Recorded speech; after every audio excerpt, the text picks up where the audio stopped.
Napahilod sa kanyang sentido si Olivia nang mabasa ang notification sa kanyang email.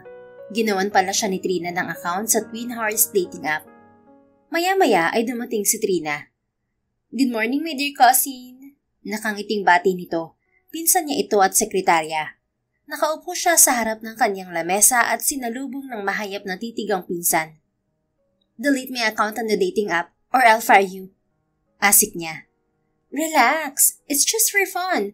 Malay mo, makatagpo ka na ng replacement ni Ricky sa dating app. You deserve to be happy, insan." "Who told you I'm looking for Ricky's replacement?" "Ako." "Please move on, insan." "Ay, oo nga pala. May lalaking gusto kang makausap. Nasa labas siya ng opisina." "Papasukin mo siya." "Okay." Bumalik sa pintuan si Trina at pinapasok ang bisita. "He's here, boss." Anito nang makabalik kasunod na ang matangkad na lalaking nakasuit. Nag-angat siya ng muka at diretso ang titig sa pamilyar na lalaki. Nakangiti ito kaya lalong lumitaw ang kagwapuhan. "Good morning, Miss CEO." Kaswal nitong bati at tuluyang lumapit. Nilapitan naman siya ni Trina at binulungan. "That man is Ernest Guerrero, the creator of Twin Hearts dating app and founder of EG Digital Investment Bank." Anito. Napabuntong hininga si Olivia. Sikat itong si Ernest dahil sa dating app nito at nagla-livestream ng online dating. He's a famous online matchmaker. Nagmula rin ito sa pamilya ng bilyonaryong negosyante. "What can I do for you, Mr. Guerrero?" Tanong niya. "I'm here for a proposal, Miss CEO." Tura nito at lumuklok sa silyang katapat niya. Nagpaalam naman si Trina sa kanila na lalabas na. "What proposal?" Anya sa bisita. Inabot nito sa kanya ang itim na folder. "A business proposal. Here." Kinuha ni Olivia ang folder at binuklat. Taimtim niya yung binasa. Gusto ni Ernest ng partnership sa kumpanya nila at hindi siya komportable dahil prone sa hacking at scamming ang digital investment bank na isa sa business nito. "My company already has a digital bank too, and I'm not comfortable accepting an outsider. My company's safety is my priority, Mr. Guerrero." "But your father once asked me to cooperate with your investment holdings in terms of the digital market and investments. I assure you that once you cooperate with me, your company will have more secure online transactions. I have an application to secure the company's stock and protect it from hackers. I'm an IT engineer and web developer. I have my own antivirus application with high ratings worldwide." Lihim siyang humanga sa skills ni Ernest, pero hindi niya gusto ang imahe nito bilang playboy. "Your credentials are impressive, but I don't accept partners with a bad reputation," sabi niya. "What? Anong alam mo sa reputasyon ko?" Mariing kumunot ang noon nito. "You're a famous matchmaker, but also known as a womanizer, Mr. Guerrero." "May problema ka ba ron? I think you're just judging me because of the rumor." "It won't be called a rumor if there's evidence. As the CEO of an established company with a good image, I need to choose our partners with a clean reputation as well. Sorry, I can't accept your proposal, Mr. Guerrero." Ibinalik niya rito ang folder nito. "Wait, are you refusing my proposal because I'm a playboy?" "I told you, I'm just protecting my company from possible scandals that may affect our reputation." Tumawa ito ng pagak. "May galit ka ba sa playboy, Miss Olivia Santamaria?" Anito, binanggit na ang buong pangalan niya. Uminit na ang kanyang bumbunan. "Hindi mo pa rin ba ako naintindihan, Mr. Guerrero? I don't want you to be our business partner. Period. Leave now before I lose my patience." Tumayo na si Ernest, pero tila hindi pa rin tanggap ang rejection. "The rumor about you is right, Miss CEO. No wonder people call you the savage CEO. Wala pa man akong ginagawang masama pero mukhang sukdulan na ang galit mo sa akin. At hindi nakapagtataka kung bakit bilang ang business partners nyo." Nagatungan pa ang init ng ulo ni Olivia dahil sa mga sinabi nito. "My company doesn't need more partners, Mr. Guerrero." Giit niya. "I see. But think about it, Olivia. I don't accept rejections. I will not stop pursuing you until you accept my proposal." May diing sabi nito. Tinitigan niya ito ng matalim sa mga mata. "You still have pride, ha? Do what you want, Ernest Guerrero, but I am warning you. If you keep messing around with me, you will realize why I don't have friends." Belta niya. Umikting na ang panga ng lalaki pero hindi na umimik, basta na lamang itong lumisan. Samantala, impit na napamura si Ernest nang makalabas sa Santa Maria Investment Holders Building. Kaagad siyang lumulan sa kanyang kotse. Puisit na babaeng yun. She got the worst attitude. Inis niyang bulalas. Muli niyang tiningnan ang profile ni Olivia na naipasa ng kanyang assistant. Mukha naman itong mabait sa picture. Wait, she graduated from medical school? So she's a doctor? She's only 29 years old and also studied business management. Matanda lang pala ako ng 2 taon sa kanya. Bulong niya matapos mabasa ulit ang profile ng babae. Binuhay na lamang niya ang makina ng sasakyan at nagmaneho. 11:00 na ng umaga kaya matindi na ang traffic. Imbis na bumalik sa kanyang opisina, ay nagtungo siya sa hotel ng kanyang kuya. Doon lang din sa Quezon City. Anong ginagawa mo rito, Ernest? Kasama ka ba sa Business Owner Association meeting? Tanong ni Lorenzo, isa sa half-brothers niya sa father's side. Ito ang may-ari ng hotel. No, but I want to talk to Mr. Ricardo Santa Maria. President siya ng asosasyon, di ba? Anya, lumuklok siya sa single couch na kaharap ng lamesa ni Lorenzo. Yung chairman ng Santa Maria Investment Holdings? Oo, kasi tinanggihan ng anak niya ang business proposal ko. Biglang tamawa si Lorenzo. Ano pa ba aasahan mo kay Olivia Santa Maria? She hates playboys. Hey, I love flirting with women, but I never break their hearts. Depensa niya. Fine. Hindi dadalo sa meeting si Edward. At para makalapit ka kay Mr. Santa Maria, ikaw ang tumayong representative ni Edward. Magkamukha naman kayo kaya walang sisita sa'yo. Exclusive kasi tong meeting at mga member lang ng asosasyon ng kasali. I will be there too. Napabuga siya ng hangin. Si Edward ay ang identical twin niya na may sarili ring negosyo. Thanks, big bro. Anong oras pala magsisimula ang meeting? Ngayon na, lunch meeting yun, sa conference room. Okay, I'll go there. Tumayo na siya at hinintay si Lorenzo. Pagkuwan ay sabay na silang nagtungo sa conference room ng hotel.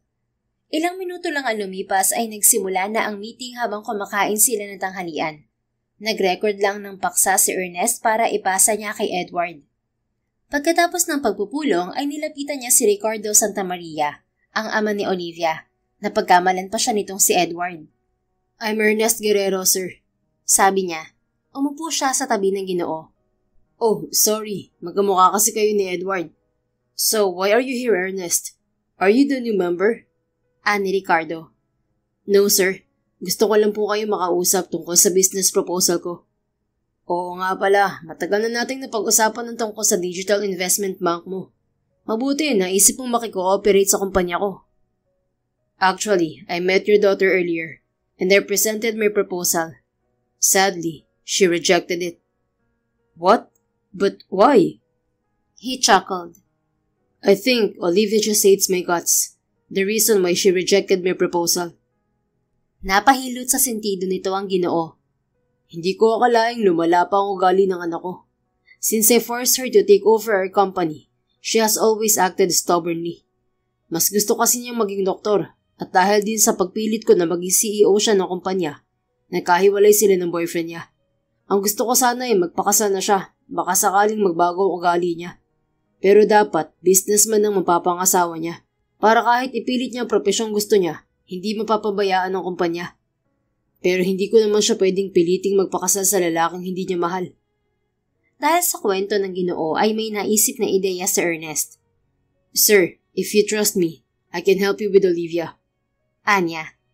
Paano mo naman ako matutulungan, Ernest? I want to marry your daughter. Walang abog niyang wika. Sandaling natigilan ng Ginoo pero maya-maya ay bigla itong natawa. I love your idea, Mr. Guerrero. But I'm afraid you will fail to convince my daughter to marry you. Anito pagkuwan. Just trust me, sir. Umiling si Ricardo. Ayokong bigyan pa ng dahilan si Olivia na lalang magalit sa akin. Pero papayag ako na ipakasal sa'yo ang anak ko. Yun ay kung ma-inlove siya sa'yo. At gusto ko ring matiyak na hindi mo siya sasaktan. Nabuhayan siya ng pag-asa dahil ramdam niya ang tiwala ng Ginoo. Wala pa akong nasasaktang babae, sir. Gagawin ko lahat ng makakaya ko para mapaibig si Olivia. And please don't tell Olivia I granted your wish to marry her. I promise, sir. Tinapik ng Ginoo ang kanyang kanang balikat. Good luck, Ernest. Naway magtagumpay ka at hindi ka maging punching bag ng anak ko. Natawa siya sa sinabi ng Ginoo. So aware kayo na may pagkasadista ang anak nyo? Oo naman. Olivia loves martial arts. Stress reliever niya ang pagpunta sa gym ng pinsan niya. Patay. Mukhang kailangan ko ma-enhance ang self-defense skills ko. Ang Ginoo naman ang natawa. Nang magkasundo sa plano ay sabay na sila ni Ricardo na lumabas ng hotel. Linggo ng umaga ay nagtungo si Olivia sa martial arts at fitness gym ng pinsan niyang si Troy. Kuya ito ni Trina at anak ng kapatid ng daddy niya na babae. Ang aga mo ata, Olivia. Stress ka na naman ba? Tanong ni Troy. Kabubukas lang ng gym at wala pang ibang tao. Medyo maraming problema sa kumpanya. Anya habang nagsusuot ng boxing gloves. I told you, mag-asawa ka na nang may makatuwang ka sa negosyo. Magre-retire na si Uncle Ricardo. Inirapan niya ang pinsan. Lumapit siya sa nakabiti na punching bag at nagsimulang sumuntok. Seriously? Wala man lang warm-up? May kinaiinisang ka bang tao at gigil kang sumuntok, Olivia? Ani Troy. Hindi niya ito pinansin. Ilang minuto pa ang lumipas ay may mga client na si Troy. Fitness at martial arts coach kasi ito. Lumipat na siya sa fitness area upang magbuhat ng dumbbells. Maya-maya ay napalingon siya sa lalaking tumatalon gamit ang jumping rope. Is he Ernest Guerrero? Pabulong niyang untag sa kawalan. Nang tumigil sa pagtalon ang lalaki ay nakumpirma niya na ito nga si Ernest. Tinawag din ito ni Troy. Nice to see you again, Ernest. Bati ng pinsan niya sa lalaki. Me too. Marami akong oras kaya bumalik ako sa gym mo.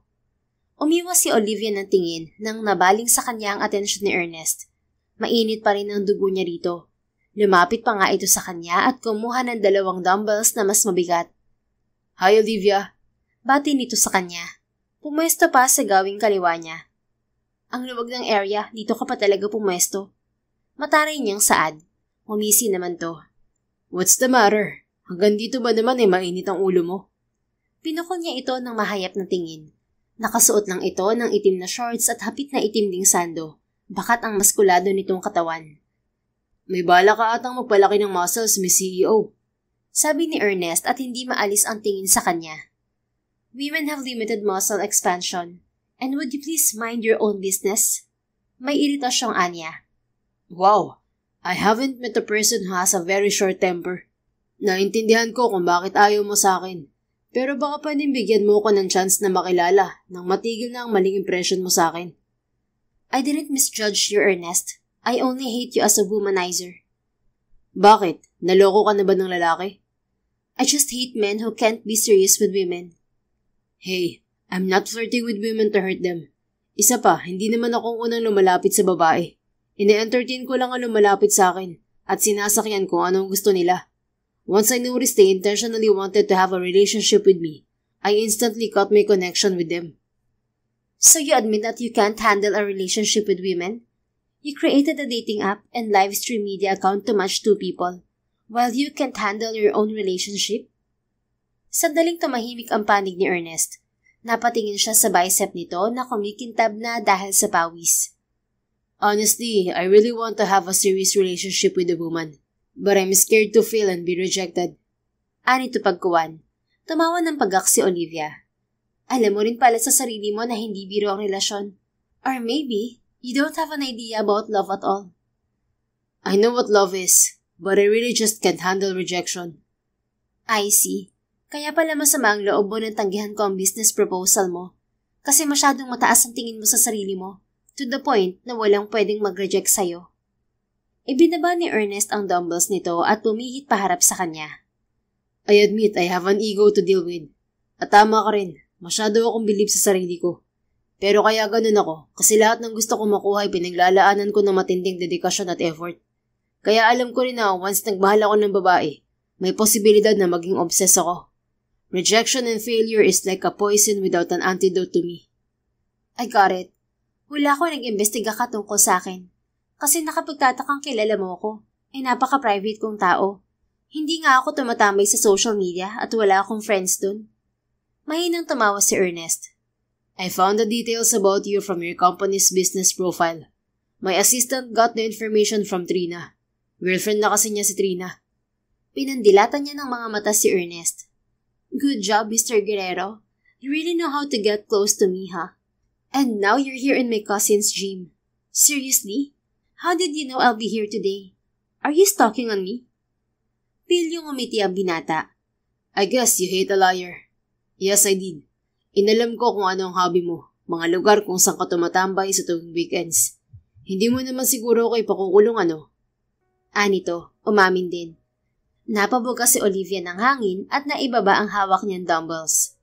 You're impossible, Ernest. I told you, hindi ako titigil hanggang sa tanggapin mong business proposal ko. Malay mo, ako na palang kauna-unahang magiging kaibigan mo. Then good luck. Pero inuunahan na kita. Once na-reject ko ang isang tao o bagay, hindi ko na ito tatanggapin pa. Well, let's see. Pero bago mo ako i-reject ulit, bigyan mo ng chance ang effort ko. Kahit anong pagsubok ang ibigay mo sa akin, tatanggapin ko. Really? Willing ka bang ibaba ang profile mo para lang maging business partner ko? Yes, at bonus na kung bigyan mo rin ako ng pagkakataon na maging kaibigan mo. Dapat inalam mo rin mula kay Trina kung anong klaseng kaibigan ang gusto ko. I know. Gusto mo ng kaibigan na kayang sumabay sa mood swing mo. Naiirita man ay hindi maiwasan ng dalaga na mamangha sa effort ni Ernest na kilalanin siya. Iniwasan na niya ito at lumipat siya sa ibang pasilidad ng gym. 11:00 na ng tanghali lumabas ng gym si Olivia at nang pasakay na siya ng kanyang kotse ay napansin niya na flat ang isang gulong sa harapan. Crap, ngayon pa talaga? Inis niyang usal. Pinisil niya ang gulong at sobrang lambot niyon. Wala pa namang malapit na vulcanizing shop. You need help? Tanong ng pamilyar na boses ng lalaki. Tumayo siya ng tuwid at hinarap ang lalaking nagsalita. Si Ernest nga. No, I'll call someone to fix my car's wheel. Come on, Olivia. Leave it to me. May gamit ako para maayos ang gulong ng kotse mo. Let me check it. Hindi siya nakahuma nang suriin ni Ernest ang gulong ng kanyang kotse. Paggawan ay may kinuha itong gamit sa kotse nito. May pambomba ito ng hangin para sa gulong. Wala namang butas ang gulong mo. Mukhang kinulang lang talaga sa hangin. Sabi nito matapos kargahan ng hangin ang gulong. How much is your service? Tanong niya habang dumudukot ng wallet sa kanyang shoulder bag. It's free, honey. Nakangiting tura nito.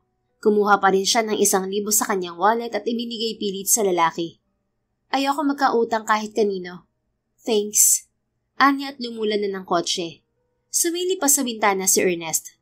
My brother has a hotel and restaurant nearby. Let's dine there. My treat. Anito.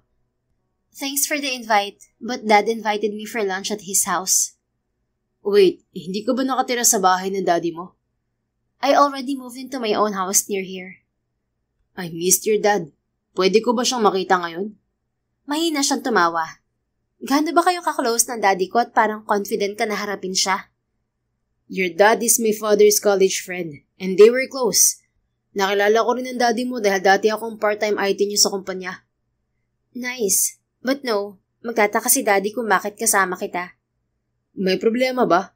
Single naman tayo pareho. Ayoko ng intriga, Ernest Guerrero. You can visit my dad anytime, but not now. At kung balak mong kumbinsihin siya para sa business proposal, huwag mo nang ituloy. Ako nang masusunod sa kumpanya at hindi nakikialam si daddy. Napabuga ng hangin ng binata. You're really hard to please, ha? Fine. Sa ibang araw ko na lang may bisitahin ng daddy mo. Pero pag-isipan mo pa rin ng business proposal ko, Olivia. Magsisend ako ng ibang detalye ng business ko sa email mo. Hindi na siya kumibo at binuhayan na ang makina ng sasakyan. Lumayo naman si Ernest. Biyernes ng hapon pagkatapos ng trabaho ni Olivia sa opisina, ay dumiretso siya sa bahay ng kanyang ama. Nasa isang subdivision ito sa Quezon Avenue. Birthday kasi nito at kamuntik na niyang makalimutan. Happy birthday, Dad! Bati niya sa ama nang makapasok siya sa lobby ng 2 palapag na bahay. Thank you, Iha. I thought you forgot my birthday. Hindi mo kasi ako binati. May hinampong sabi ni Ricardo. Sorry, Dad. Busy kasi ako nitong mga nagdaang araw. Hindi na ako nakabili ng cake pero nagpabili ako ng regalo kay Trina. Here's my gift. Anya, inabot sa Ginoo ang maliit na kahong itim. Thanks, Iha. Binuksan ni Ricardo ang kahon at napangiti ito nang makita ang laman. Isa yung limited edition designer watch. I love it. You really know that I love watches, huh? Anito pagkuwan. Of course, I'm your only daughter, Dad. Humanik siya sa pisngin ng ama. Nagpaluto ako ng dinner at darating din sina Trina at Roy. Sila na ang bumili ng cake. May inimbita rin akong bisita. Okay, magbabanyo lang po ako. Paalam niya't nagtungo sa palikuran malapit sa kusina. Paglabas ni Olivia ng banyo ay maingay na sa salas. Dumating na ang kanyang mga pinsan, pero may narinig siyang pamilyar na boses ng lalaki.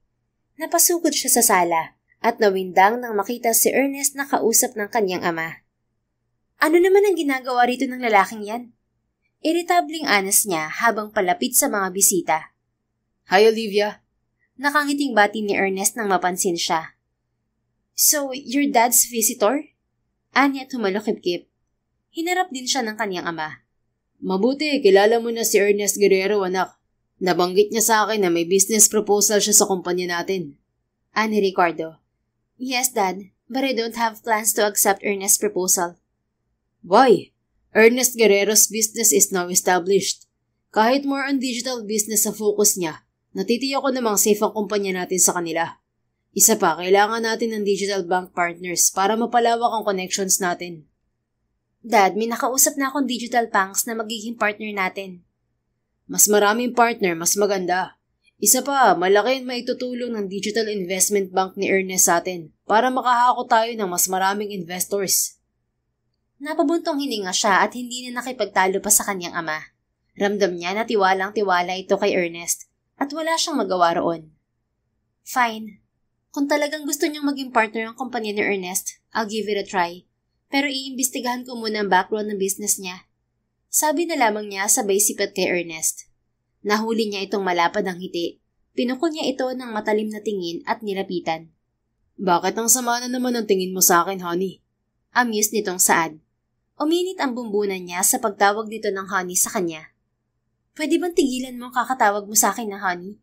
Hindi nakakatuwa. At huwag ka munang magdiwang. Hindi ko pa tinatanggap ang business proposal mo. Gigil niyang wika. Kumibit-balikat ng ito at ngumiti. Pumasok naman siya sa dining area at tumulong sa pag-aayos ng pagkain. Naglalagay siya ng kandila sa itaas ng cake nang lapitan siya ni Trina. Olivia, bakit narito si Ernest Guerrero? Siya bang bago nirereto sa'yo ni Uncle Ricardo? Pabulong nitong tanong. No, he's here to convince me to accept his business proposal. Talaga? Hindi talaga siya sumuko at mukhang lumalambot ka sa kanya. Siniko pa siya nito sa balikat. Tumigil ka nga, Trina. Bibigyan ko lang ng chance si Ernest dahil kay Daddy. Pero once na may nagawa siya na ikakasira ng reputasyon ng kumpanya ko, hindi ako magdadalawang isip na itaboy siya. Ang brutal mo naman. Ang bait kaya ni Ernest. Mabait? Ikaw na ang nagsabi na maraming pinaasang babae ang lalaking yun. Hindi naman niya gustong magpaasa ng babae. Ang mga babae lang talaga ang assuming. Umiiwas na nga si Ernest sa live streaming kasi lalong dumarami ang obsessed niyang tagahanga. Nag-hire na lang siya ng host sa live stream ng social media account niya. Imagine, nasa 15 million na ang followers niya. Kaya kahit anong business ang buksan ni Ernest, wala pang 24 hours ay sikat na kaagad. Nakapag-sold out nga siya ng 20 million digital watch in less than 3 hours. So, isa ka rin sa followers ni Ernest? Oo naman. Nakilala ko nga yung boyfriend ko sa dating app niya na assistant pala niya. Tinilig pa ang kanyang pinsan. Kalaunan ay naisip din niya na malaki ang maiaambag ng kasikatan ni Ernest sa kumpanya nila. Pagsapit ng alas 7 ng gabi ay nagtawag na ang daddy niya para kumain. Tahimik lang siyang kumakain pero nakikinig sa usapan ni na Ernest at ng kanyang ama. Talagang proud ang daddy niya sa binata. Wala pa po akong sariling physical company. Nakikigamit lang ako ng space sa building ng kakambal ko. Pero once tinanggap ni Olivia ang business proposal ko, babalik ako bilang IT nyo at magtatayo ako ng sarili kong building. Ani Ernest. Matagal ko nang gustong pabalikin ka bilang IT namin, Ernest. Kaso busy ka naman. Once partner ka na namin, ibibenta ko sa iyo ang for renovation building sa tabi ng building namin. Ani Ricardo. Napatitig si Olivia sa kanyang ama. Pakiramdam niya pinipressure siya nito na tanggapin si Ernest bilang business partner nila. Dad, don't exaggerate. Hindi ko pa tinatanggap ang proposal ni Ernest. Sabad niya. Olivia, I know Ernest. At hindi ko siya pagkakatiwalaan kung may mali sa kanya. Can you please trust him too? I don't have a problem with Ernest's business, Dad. Then, what makes you hesitate then? May nagawa ba si Ernest na ikinaiinis mo? Sinibat niya ang binata na seryoso ang tingin sa kanya habang sumisimsim ng red wine na nasa kopita. I'm just not comfortable working with him. Pagkawan ay turan niya. Kilalanin mo muna siya ng maayos, anak. Natitiyak ko naman sa'yo na wala kang pagsisisihan kay Ernest. He's a nice guy. Tumikwas ang isang kilay niya nang mapagtanto na tila gusto ring ireto ng daddy niya si Ernest. Na-trauma na siya sa tuwing may pinapakilala itong businessman sa kanya. Sa huli kasi ay nauuwi sila sa arranged marriage. Dad, lilinawin ko lang. Business partner lang si Ernest at wala lang hihigit pa ron. Paniniguro niya. Tipid na ngumiti ang kanyang ama. Don't worry, Iha. Hindi na ako makikialam sa mga desisyon mo. Pero umiedad ka na. You need to settle down and choose the man who can help build your future. Hindi yung iiwan ka sa ere. Natigilan siya nang maalala ang ex-boyfriend niyang si Ricky. Please, Dad, stop talking about my future. I have my plans and marriage is not mandatory. Okay, Iha. I'm sorry. Nawalan na siya ng ganang kumain at uminom na lamang ng red wine. Sinalinan ulit niya ng wine ng kanyang kopita at nagpaalam sa mga kasama. Tumambay siya sa hardin na may swimming pool. Maya-maya ay namataan niya si Ernest na humahakbang papalapit sa kanya. Aalis ka na ba? Tanong niya. Inunahan na ito. Mahina itong tumawa. Bakit? Atad kang makaalis ako? Dahil sa'yo naiisip na naman ni Daddy ang love life ko. You just misunderstood your dad, Olivia. Nag-aalala lang ang daddy mo para sa future mo. Alam niya na napipilitan ka lang na akuin ang responsibilidad sa kumpanya niyo. Kaya gusto niya na mapunta ka sa lalaking matutulungan ka. I'm tired of those excuses. Dad knows I've never been happy with business. Kaso wala akong choice dahil minsan na siyang na-stroke dahil sa pressure sa trabaho. Konsensya kang umusig sa akin na piliin ang business. Wait, nasan pala ang mommy mo? I'm just a fruit of my dad's mistake. What do you mean? Bahagyang nanikip ang kanyang dibdib nang maalala kung paano siya nabuo. My mother was just a mistress. Dating waitress sa bar ang nanay ko at nabuntis siya ni Daddy. Hindi kasi sila magkaanak ng asawa niya noon kasi may sakit sa matres ang stepmother ko. Namatay ang nanay ko nung pinanganak ako. 3 years old ako nung kinuha ako ni Daddy sa lola ko. Pero naging dahilan ako ng matinding away ni Daddy at ng asawa niya. Hindi aware si Daddy na minamatrato ako ng asawa niya. Nagkaroon ako ng trauma dahil ilang beses akong ikinulong ng stepmother ko sa stockroom. Nung nalaman yun ni Daddy, hiniwalayan niya ang asawa niya. Hindi na siya ulit nag-asawa at nag-focus na sa pagpapalaki sa akin. Mahabang kwento niya. May kirot pa rin sa kanyang puso ang nakaraan, ngunit sa kagustuhang malabanan ang trauma at sakit, pinilit niyang maging matapang at maging cold sa harap ng ibang tao. I see. I understand now why you're stubborn and cold. I thought you were a brat. A rich girl like other daughters of a billionaire. Thank you for sharing your story with me, Olivia. Sorry rin kung nahusgahan din kita. It's okay. Walang interesting sa kwento ko para magkaroon tayo ng emotional connections. But I'm hooked with your story. I thought you were not interested in hearing sad stories. Bakit mo naman naisip yan? Kasi masayahin ka at aware ako sa kwento ng mga gerero. You have a perfect and happy family, kahit pa marami kang half-siblings. Well, I'm just lucky. But sometimes, perfection is boring. Gusto ko ring makakilala ng mga tao na may kakaibang kwento. Ang totoo kaya hirap ako maghanap ng babaeng mamahalin ko kasi halos lahat na nakikilala ko ay pare-pareho ang kwento. Mostly mga spoiled brat, same situation with mine. Your story is new to me and I want to hear more to know you better. Huwag mo nang naising pasukin pa ang pribado kong buhay, Ernest. I told you, my life is nothing but darkness. Boring. Let me try. I love challenges. And let me open new doors for you. Yung pinto na may nakaabang na liwanag. Mahina siyang tumawa. I can't believe I'm talking to you like this. Why? I hate your guts, Ernest. And you're not the right person to talk to about my life. Tumawa ito ng pagak. But here you are, comfortably talking to me. Inisang lagok ni Olivia ang laman ng kanyang baso. At nang maglakad siya ay ginupo siya ng pagkahilo. Napakislot siya nang maramdaman ng init na mga kamay ni Ernest at humapit sa kanyang bewang. Nahatak siya nito paharap dito kaya naglapat ang kanilang mga dibdib. Naparami ata ang nainom mong wine na dala ko. Medyo matapang yun. Pabulong nitong wika. May isang dangkal na lamang ang pagitan ng mga mukha nila kaya nailang siya magsalita. Nagulat din siya sa biglang pagsikdo ng kanyang puso. Nang mahimasmasan ay lumayo siya kay Ernest.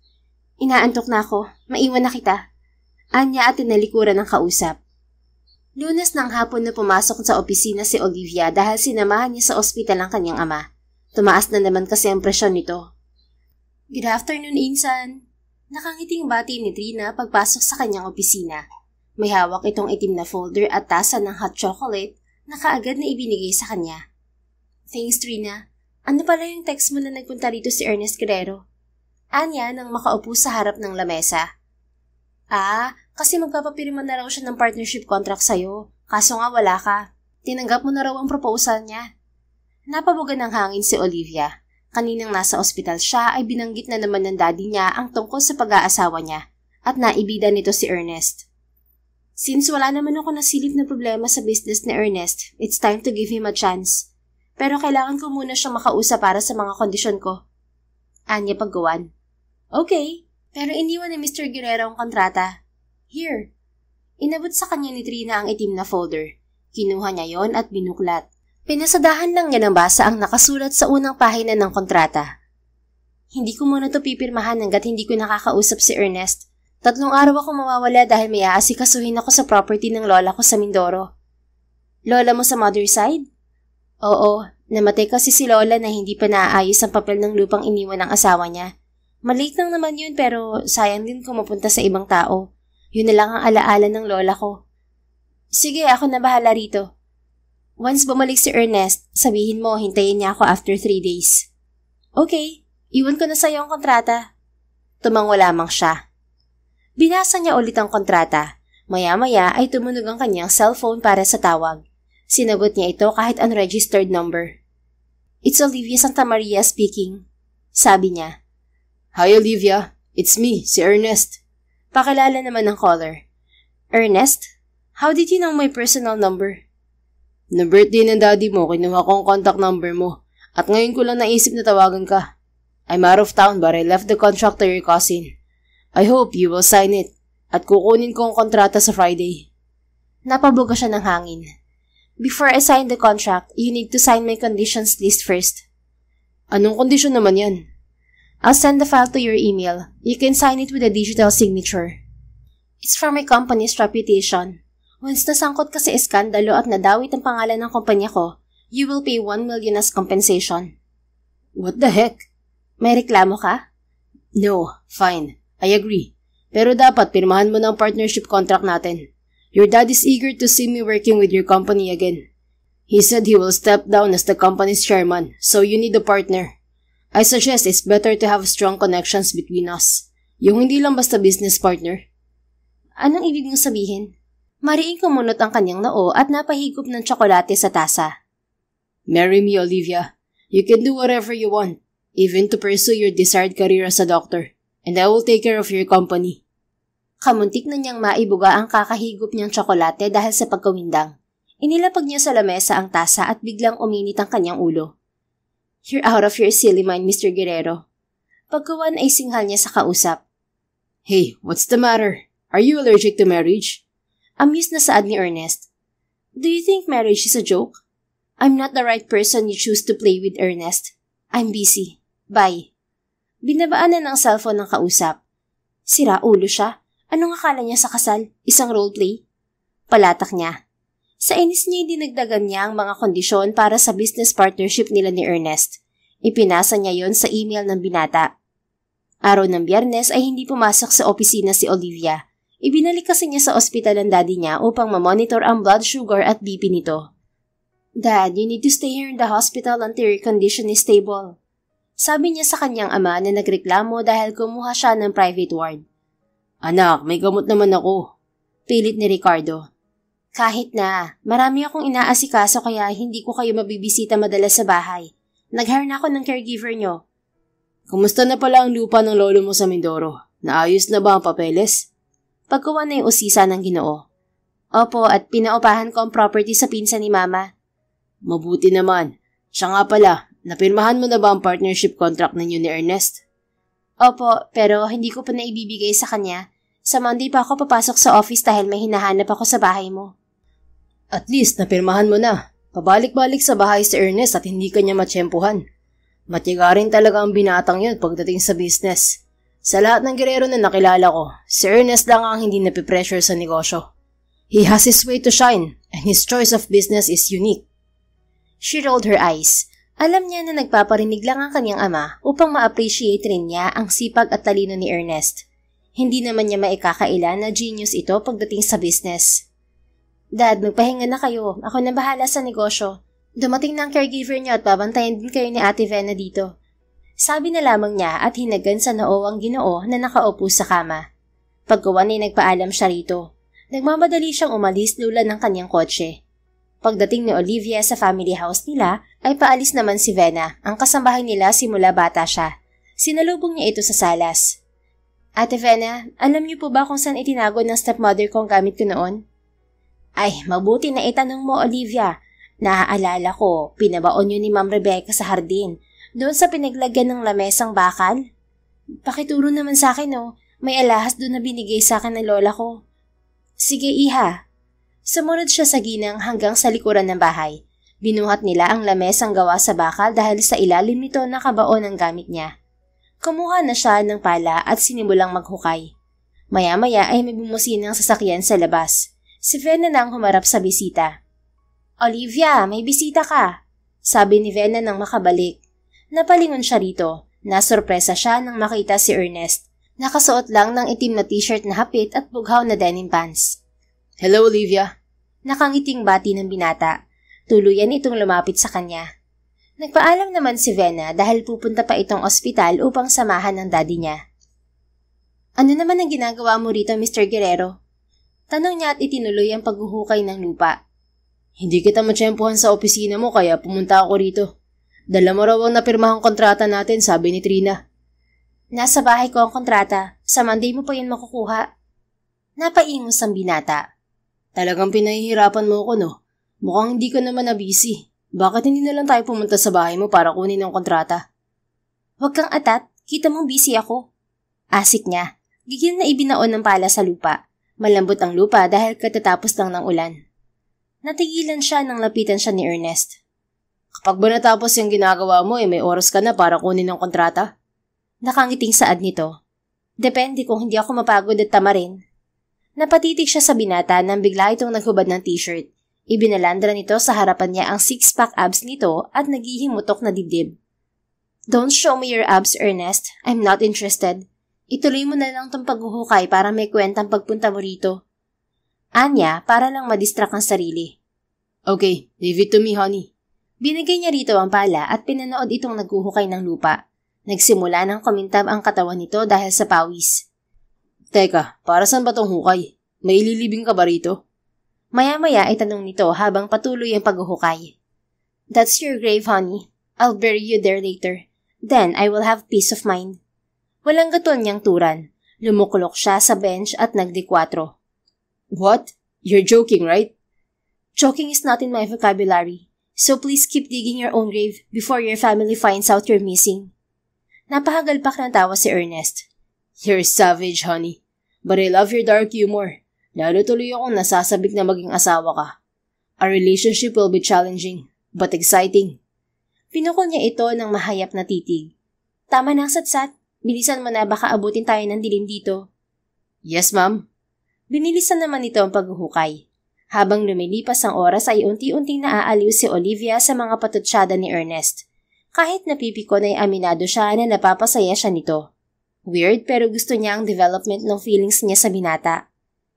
Ituloy mo lang ang paghuhukay, Ernest. Magluluto lang ako ng merienda natin. Pagkuha na sabi niya, tumango lang ang binata. Pumasok siya ng bahay at dumiretso sa kusina. Nagluto siya ng mushroom Alfredo pasta. Yun lang kasi ang mabilis iluto at kumpleto ang sangkap. Nagtimpla rin siya ng pure orange juice.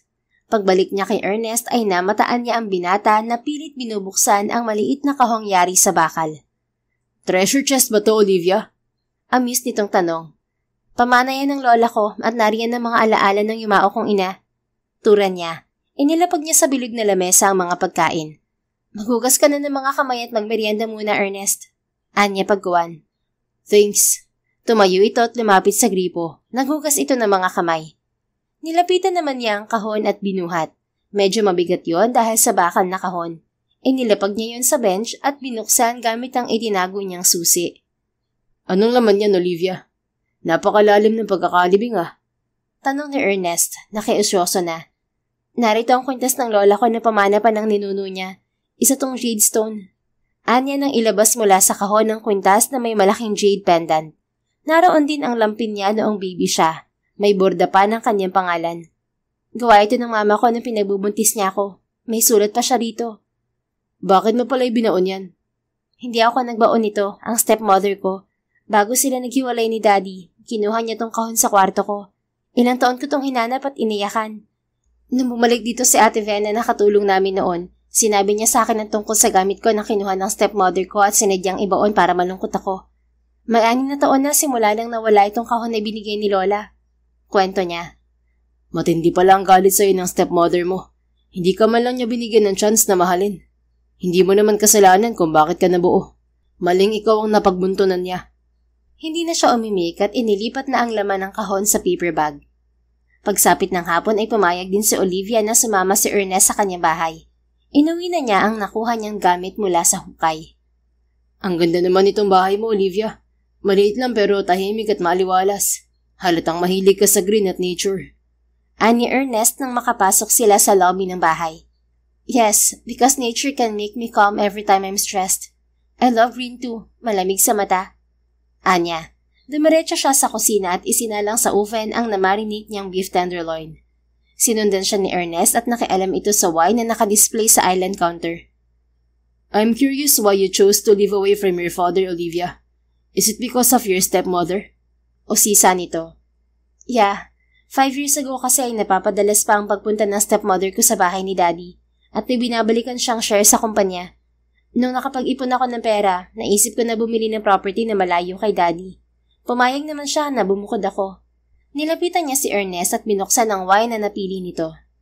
Do you want cocktails? I know some recipe. Anang binata. You can make cocktail?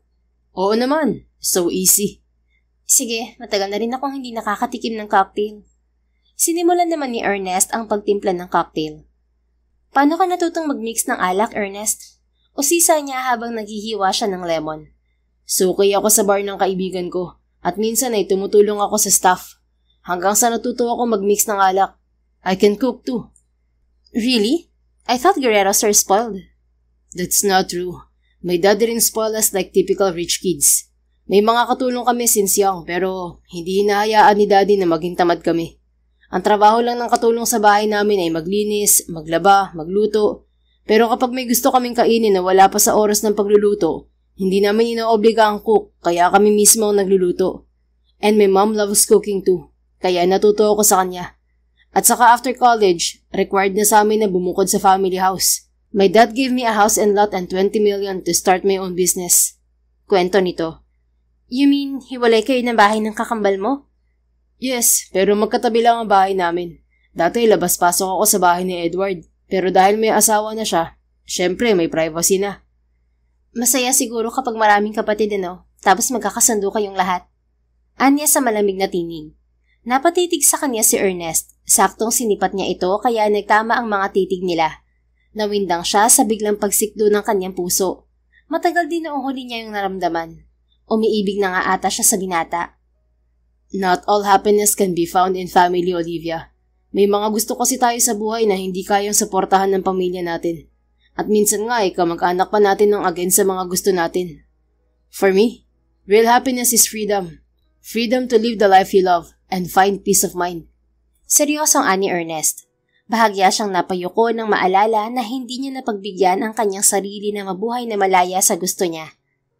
But sometimes, sacrificing our freedom is the only choice. Lalo kung pamilya ang priority natin. Nagmula ako sa magulong pamilya, puro sakitan. I felt like I'm in an open cage where I can escape anytime. But I need to stay for Dad. I chose Dad over my first love because he chose me over the woman he loves. So I thought I needed to be fair to him. Bali wala ang sakripisyo ko kumpara sa sakripisyo ni Daddy. Naisip ko na lang, baka ito lang ang way ng Diyos para ma-realize ko na hindi ko pa natagpuan ng lalaking inilaan niya para sa akin. Emosyonal niyang kwento kasabay sa paglaya ng maninipis niyang luha. Do you still love your ex-boyfriend, Olivia? Tanong ni Ernest na umusig din sa kanyang damdamin. 3 taon na simula noong nakipaghiwalay siya kay Ricky At hindi niya namamalayan na unti-unti na siyang nakakapag-move on. Pero hirap pa rin siyang buksan ang kanyang puso para sa bagong pag-ibig. Hindi niya nasagot ang tanong ni Ernest. Maluluto na ang ulam. Kain muna tayo bago ka umuwi, Ernest. Anya paggawan. Okay, ready na rin ang cocktail. Nang maluto ang hapunan ay sa indoor garden na sila kumain ni Ernest. Puro karne at gulay lang ang nilantakan niya. Hindi rin malakas sa kanin si Ernest. Dinamihan ko pa naman ng kanin. Akala ko malakas ka kumain. Anya sa binata. Nakaupo lang sila sa couch kaharap ng water fountain. Bihira ako kumain ng kanin sa gabi, sa tanghali lang. Pero dahil masarap ang timpla mo sa steak, napakain ako ng kanin. At mukhang malakas kang uminom ng alak. Nakadalawang baso ka ng cocktail.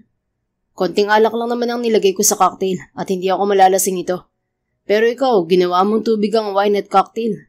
Baka malasing ka niyan. Wala ka pa namang kasama rito sa bahay mo. Nasaan pala ang maid mo? Wala akong stay-in maid. May tinatawagan lang ako para maglinis at ipaglaba ako. Usually, I do the housework. Kapag sobrang busy lang, saka ako nagpapalinis sa iba. Nice. You're an ideal woman for me. You're independent and strong. Tumawa siya ng pag-ak. Strong? How could you define a strong woman, Ernest? Like you. Kaya mong baliwalain ng mga distractions. You can manage a huge company without pressure. Is that what you think? Bakit? Mali ba ako ng impresyon? Hindi lahat ng nakikita natin sa isang tao ay ganoon talaga. Minsan kabaliktaran. I may look brave to others, but deep inside, I'm fragile. I carried a lot of pain and trauma. I'm just lucky to have money to afford regular psychiatric therapy. I'm still dealing with my childhood traumas, and Dad didn't know all of this. May mga karanasan kasi na hindi basta nasasabi sa iba, kahit sa relatives natin. Ano ba mga dinanas mo nung bata ka? You mentioned your stepmother before, but I think there are other reasons that caused your trauma. Bumuntong hininga siya at nag-alangang magkwento kay Ernest. Pero habang nakatitig siya sa mga mata nito, ay unti-unti siyang napapanatag. Wala akong pinagsabihan nito kahit sa ex-boyfriend ko. I was tempted to tell him the story, but I chose not. Kasi natatakot ako baka hindi ko makuha ang sympathy niya. But I want to share it to you kasi ramdam ko na mas matapang ka. Anya. Just say it, Olivia. I'm here to comfort you. Muli siyang tumitig kay Ernest. The most traumatic experience that I had is when my stepmother's brother stayed in our house. Naiwan kami sa bahay, at noong hapon, pinuntahan niya ako sa kwarto. 7 taon ako noon. Pinagtangkaan niya akong pagsamantalahan. Tinakot pa niya ako na kung magsusumbong ako kay Daddy, papatayin niya ako. Sa takot ko, umiyak lang ako at hinayaan siya na hawakan na maselan kong katawan at naudlot ang pagkukwento niya na manikip ang kanyang dibdib.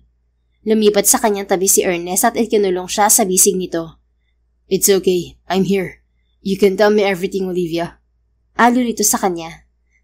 Mabuti dumating ang lola ko noon na bumisita. Hindi na tuloy ang pangaangkin sa akin ang hayop na lalaking yun. Natakot ako magsumbong kay lola, pero hiniling ko na isama niya ako sa Mindoro. Natakot na akong bumalik noon sa bahay. Ang isinubong ko lang kay lola ay ang pananakit sa akin ng stepmother ko. Nang naghiwalay sila ni Daddy, saka lang ako bumalik sa bahay ni Dad. Patuloy niyang kwento at sa pagkakataong yon ay mas komportable na siya.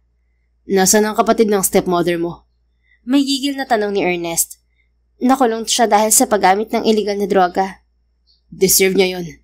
And where's your stepmother now? Balita ko may asawa na ulit ang stepmother ko pero foreigner. Sabi ni Ate Vena, palaging binubugbog ang stepmother ko ng asawa nito. Na-diagnose siya na may ovarian cancer. You deserve someone who can protect and love you, Olivia. Yung lalaking poprotektahan ng mental health mo. I'm not perfect, but I assure you, you will never feel pain in my arms. Bahagya siyang dumistansya kay Ernest at pinakatitigan ito sa mga mata. Nawiwindang din siya sa kanyang sarili dahil nagawa niyang ikwento sa binata ang pinakamalalang trauma na dinanas niya. I'm sorry if I misjudged you before, Ernest. Akala ko kasi literal na playboy ka at mahilig paglaruan ng mga babae. I hate perverted guys. I just proved I was wrong. I stopped wanting other men since I broke up with Ricky. Kasi inisip ko na baka wala na akong mahanap na kagaya niya, na nirerespeto ako. Ang problema, our paths are not aligned to be compatible. Although we both chose to study medicine, my fate is opposite. Narealize ko na kaya lang ako nag-aral ng medisina ay dahil gusto kong palagi kami magkasama ni Ricky. Pero naisip ko si Daddy, hindi ko rin siya kayang iwan. Nasaan na bang ex mo ngayon? Nasa Germany siya.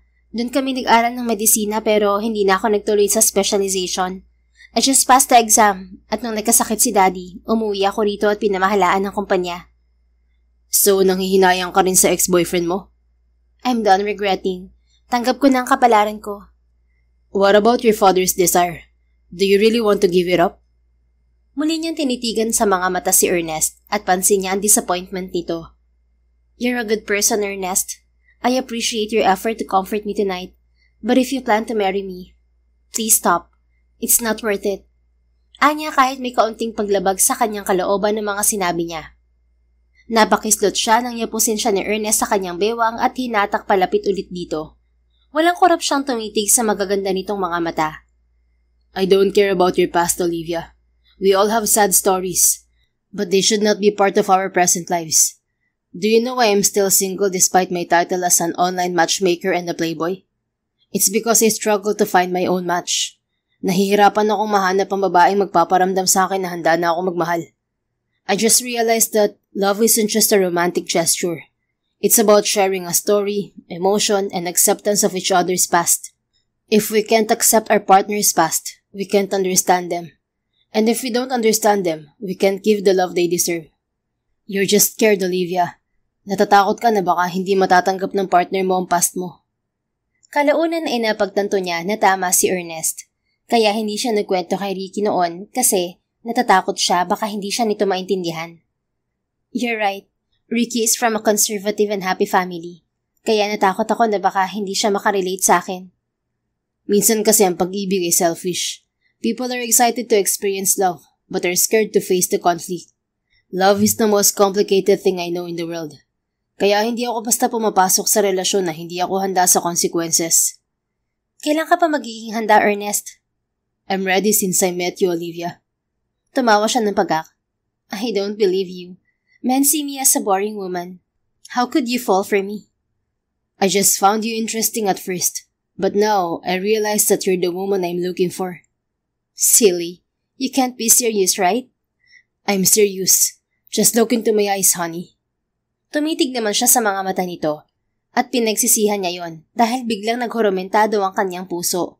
Senyales na may espesyal na nga siyang nararamdaman para kay Ernest. You know that I don't accept rejections, Olivia. At ang sinabi ko sa'yo na gusto kitang pakasalan, seryoso ako ron. It's not just about business. It's because I like you. Seryosong pahayag nito. What if I refuse? Hindi ako matutulog at kakain hanggat hindi mo ako tinatanggap, Olivia. Humagikik siya. You know what? You're crazy.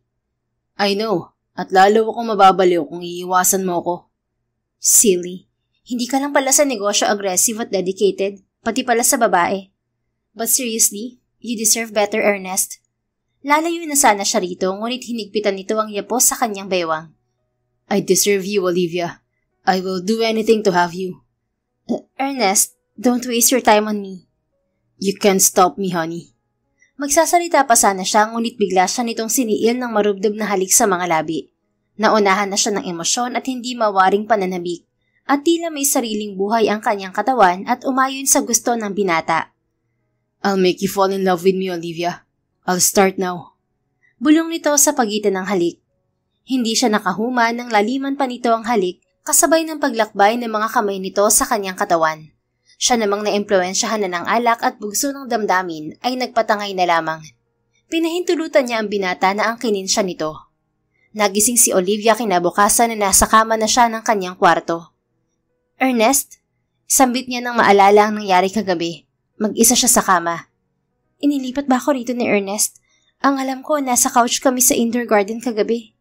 Bulong niya habang nagsusuot ng undies. Saktong pagtayo niya ay bumukas ang pinto at pumasok si Ernest na tanging itim na boxer ang suot. Good morning, honey. Breakfast is ready. Nakangiting sabi nito at tuluyang pumasok buhat ang tray ng pagkain.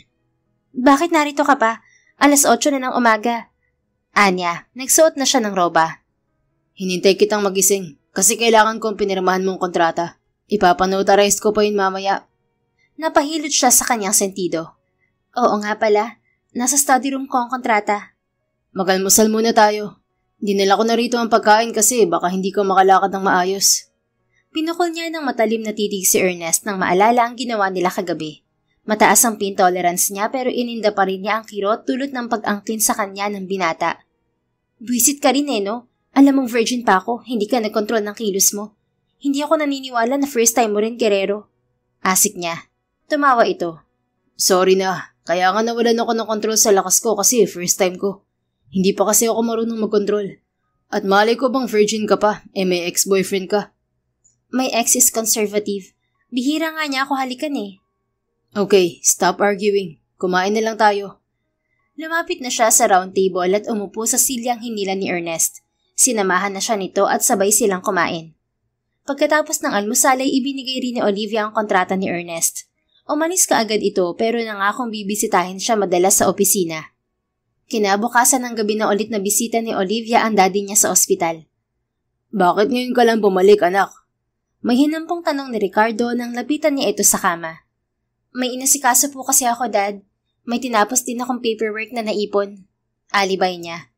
Nakiusap na ako sa doktor at pumayag siya na umuwi na ako bukas. Stable na raw ang BP ko at blood sugar. Sige, uuwi ka na bukas. Kakausapin ko lang ang doktor mo para sa karagdagang detalye. Tumango ang Ginoo. Muli siyang lumabas at hinanap ang doktor ng kanyang ama. Natagpuan niya ito sa nurse's station at sana'y paalis na. Pinigil niya ito at humingi ng update tungkol sa kondisyon ng kanyang ama. Lilipat na ako sa US next week, Olivia. Pero ipapasa ko ang record ng daddy mo sa bagong endocrinologist.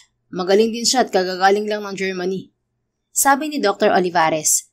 Sige po, Doc. Pero uuwi na bukas ang daddy ko. Paano niya makikilala ang bagong doktor? Don't worry, narito na ang doktor.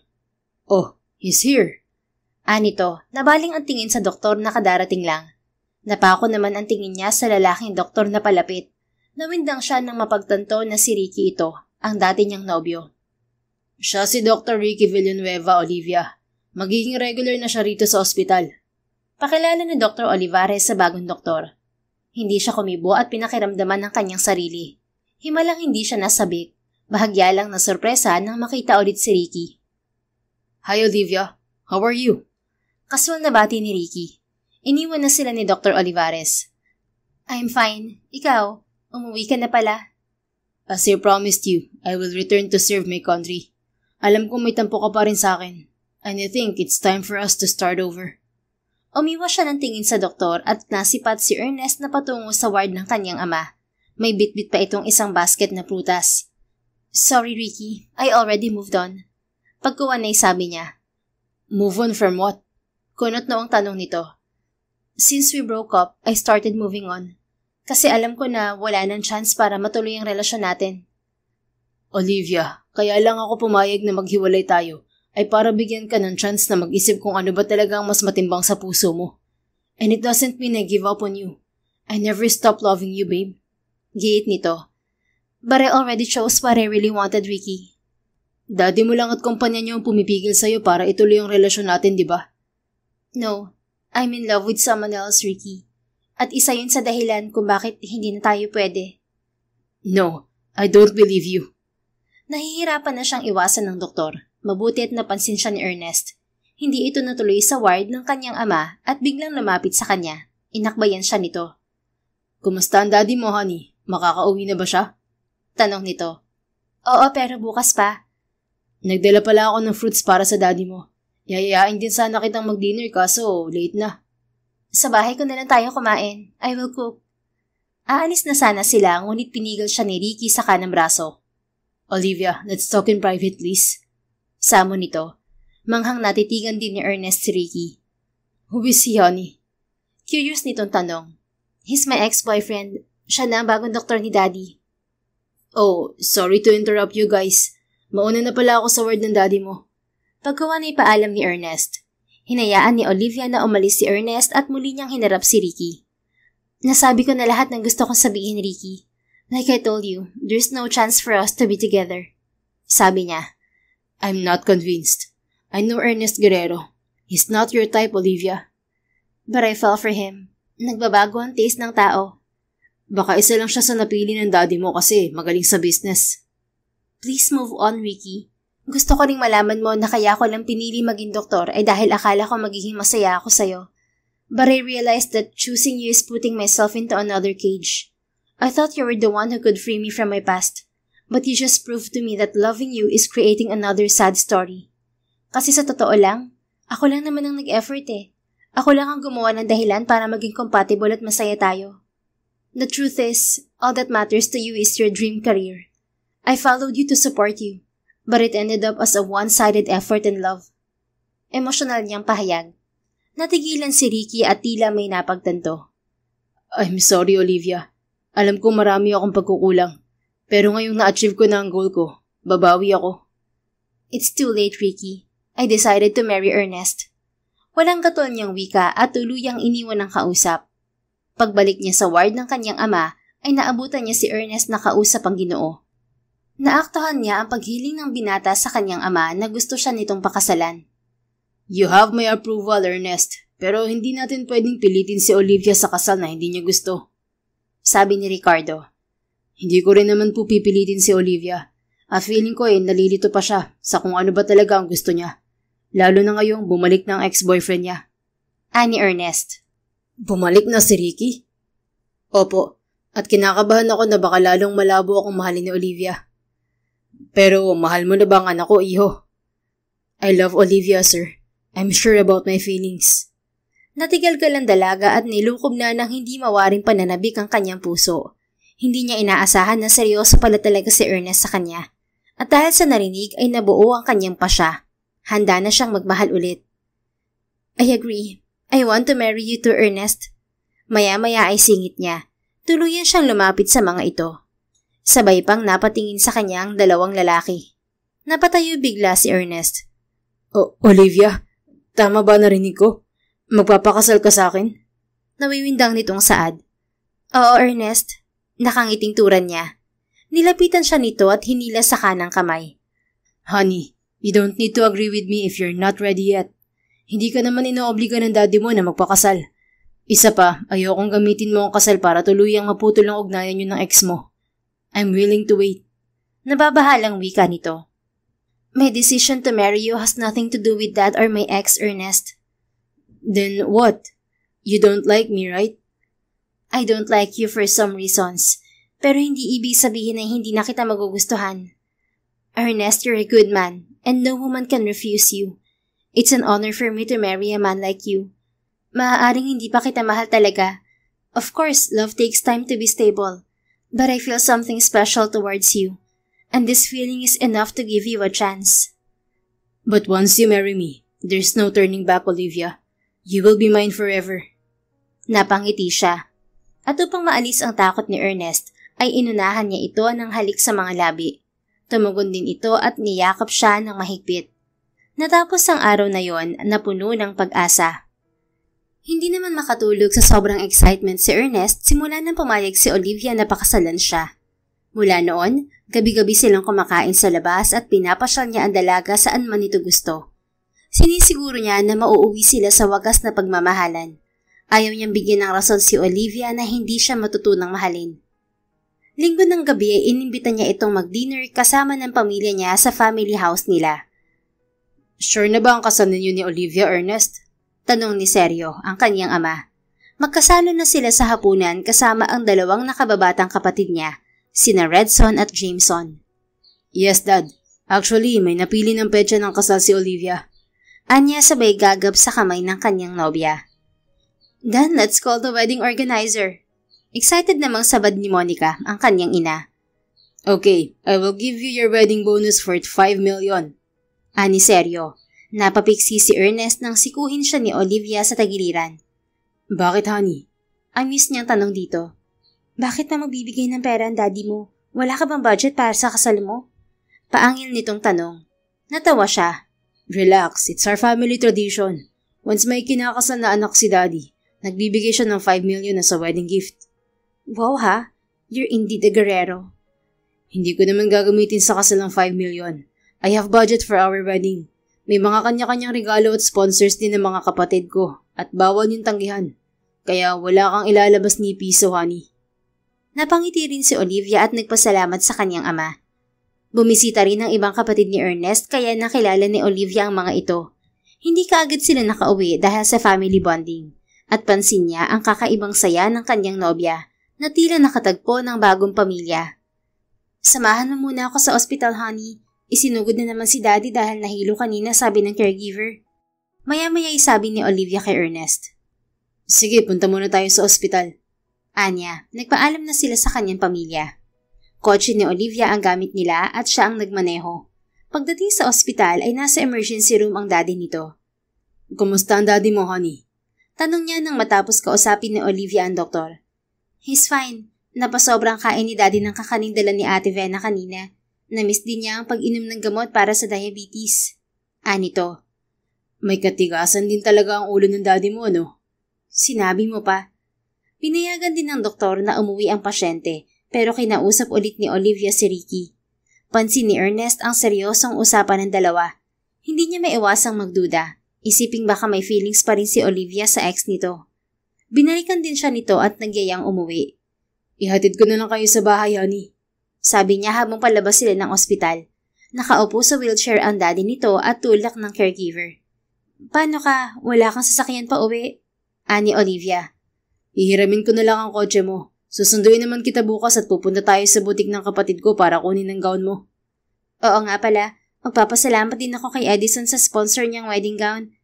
Kumapit ito sa kanyang braso at sinaglitan siya ng halik sa pisngi. Napangiti naman siya. 2 linggo lang ang preparasyon ng kasal at sa wakas ay dumating din ang inaasam ni Ernest na araw. 8:00 pa lamang ng umaga ay nagtungo na siya sa simbahan. Naroon na ang kanyang pamilya. Nasa simbahan na rin ang daddy ni Olivia. Papunta na ba rito si Olivia, Dad? Tanong ni Ernest kay Ricardo na nakaabang din sa entrance ng simbahan. Tinatawagan ko pa siya pero hindi siya sumasagot. Anito. Sino pala ang kasama niya sa bahay? Si Trina. Naghintay pa sila ng 1 oras pero wala pa ring senyales na parating na ang bride. Ginupo na siya ng kaba. Hindi pa rin kasi sumasagot sa tawag nila si Olivia. Maya-maya ay tumawag si Trina kay Ricardo. Naging uneasy ang Ginoo. Bakit, Dad? Kabadong tanong ni Ernest sa Ginoo. Sabi ni Trina, nag-iba raw ang daan ng bride's car. Papuntang ospital. Ibang kotse kasi ang sinakyan ni Trina. What? Bakit sa ospital? Kinakabahan ako, Ernest. Puntahan natin si Olivia. Hinila na siya ni Ricardo palabas ng simbahan kaya napasunod siya rito.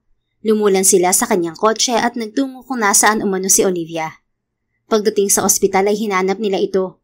Wala naman ito sa emergency room. Nasaan si Olivia? Tanong niya kay Trina na nakarating na rin sa ospital. Hindi ko pa siya nakita. Naiwan ang phone niya sa bride's car.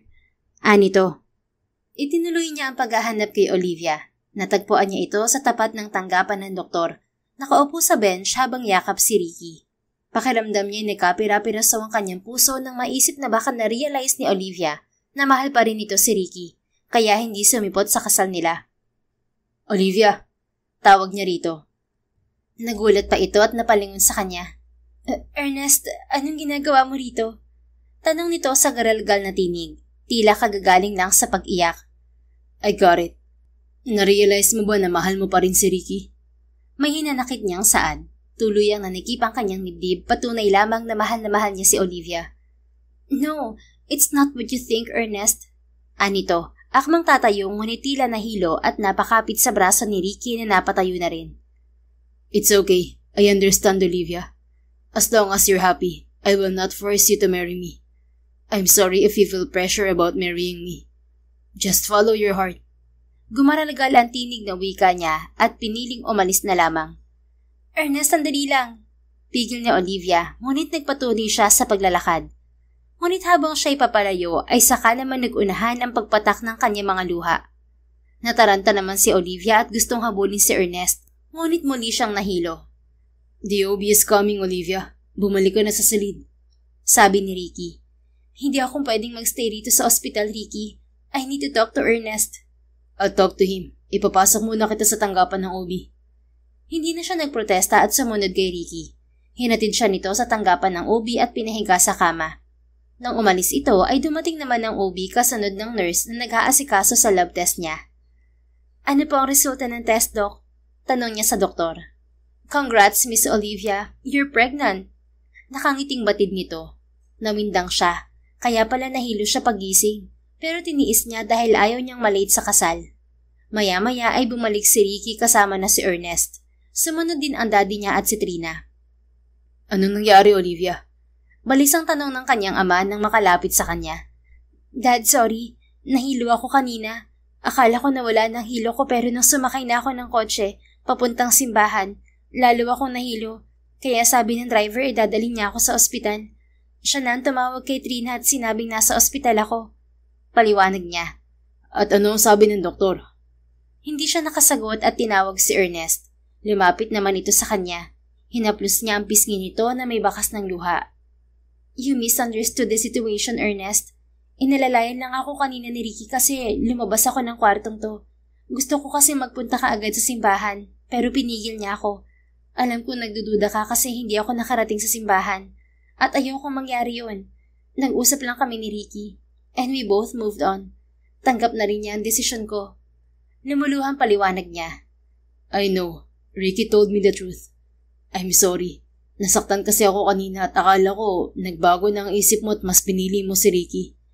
No, I never doubted marrying you, Ernest. I love you.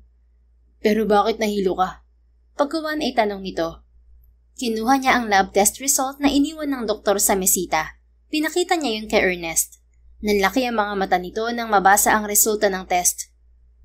You're pregnant, Olivia? Manghang untag nito. Yes, magkakaanak na tayo, honey. Wow, magiging daddy na ako. Dahil sa pananabik ay mahigpit siya nitong niyakap at siniil ng halik sa mga labi. Natuwa rin ang kanyang ama dahil magkakaapo na ito. So, may balak pa ba kayong ituloy ang kasal? Naghihintay ang mga bisita sa simbahan. May oras pa tayo. Pagkuwan ay sabi ni Ricardo. Pero nahihilo pa si Olivia, Dad. Ani Ernest. Okay na ako. May ibibigay namang gamot ang doktor. Sabi niya. Hinintay lang nila ang reseta ng doktor at binigyan siya nito ng gamot para sa hilo. Pagkatapos ay nagtungo na sila sa simbahan. Napawi rin ang takot ng mga magulang ni Ernest at natuwa pa nang malamang magkakaapo ang mga ito. Natuloy rin ang kasal kahit late na. Sa hotel naman ng kuya ni Ernest ang venue ng party. I can't believe you cried, honey. Natatawang sabi ni Olivia habang sumasayaw silang mag-asawa. Hindi ko rin nakalain na iiyak ako, honey. Pinaiyak mo ako sa maraming kadahilanan. Una, sinaktan mo ang puso ko. Tapos biglang pinasaya mo ako. Sadista ka talaga kahit kailan. Anito, natawa si Olivia. Hindi ko sinadyang saktan ka. Pero sorry, natakot din ako nang makitang dismayado ka. I love your soft spot, honey. At lalo kitang minahal dahil pinahahalagahan mo ang feelings ko. Marrying you is worth it, Olivia. I can't wait to see my mini-me with you. Banayad nitong hinipo ang kanyang puson. Sobrang proud at masaya rin ako dahil ikaw ang asawa ko, Ernest. Your love is priceless, and I'm excited to build my family with you. I know you will be a good husband and a father. Thank you for coming into my life. You created a new world for me. A world where I finally escaped from a dark and traumatic past. I will serve you with all my heart. I love you so much, honey. Masuyong pahayag niya. I love you more. Thank you for trusting me, honey. Malapad siyang umiti at inunahan ng halik sa mga labi ang kanyang asawa. Tumugod naman ito. Hindi man naging maganda ang unang impresyon ni Olivia sa kanyang asawa, alam niya na may ilalalim pa ang ugnayan nila ni Ernest. At ang pagiging opposite nila ay siya palang tulay upang mapalaya siya nito sa madilim na nakaraan. At ang kanyang kalayaan ay siyang nagbukas ng bagong pag-ibig. Nakamit din niya ang tunay na kaligayahan. Lalo na nang maisilang ang panganay nilang babae. Itinuring nila itong biyaya ng may kapal. The end. Kung nagustuhan mo ang istoryang ito, please don't forget to like, comment, and share it with your friends. Your support really makes a difference. Thank you and see you sa ating next story. Keep safe and be blessed.